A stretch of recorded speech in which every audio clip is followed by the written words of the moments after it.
আপনাদের একজনই তো এবারে ক্রিকেট সাহেব নাকি? হ্যাঁ, বাস বাস।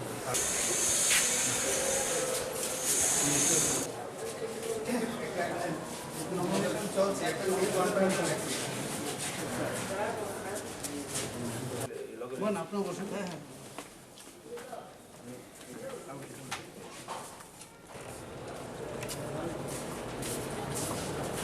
কোন পাঁচজন মুক্ত আছে না তাহলে? এক দুই কোন পাঁচজন আমার একটু প্রয়োজন আছে? ক্যান্ডিডেট দুজন একজন মুখের পাঁচজন ক্যামেরা গেলি তো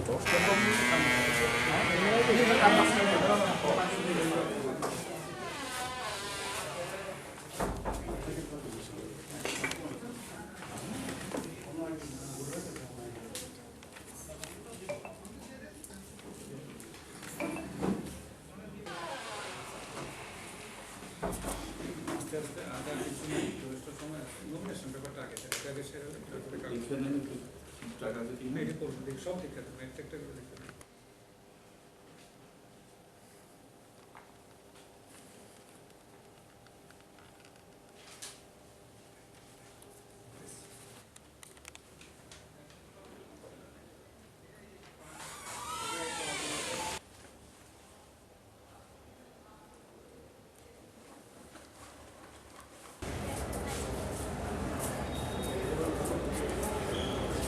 যদি আপনি বিজেপি হয়ে বাদারঘাটে একজন ক্যান্ডিডেট পেয়েছে এবং আজকে নমিনেশনের জন্য জমা দেওয়া হয়েছে, জিতার দিকে আপনি কতটুকু আশাবাদী ছিলেন?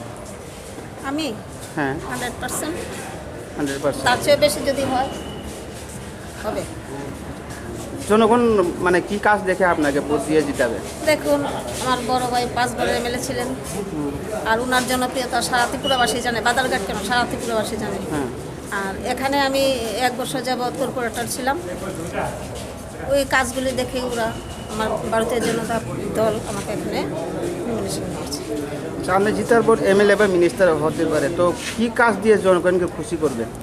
দেখুন, আমাদের মাননীয় প্রধানমন্ত্রীর যে প্রকল্পগুলি সেগুলি বাস্তবায়ন করে মানুষের যাতে সুবিধা হয়।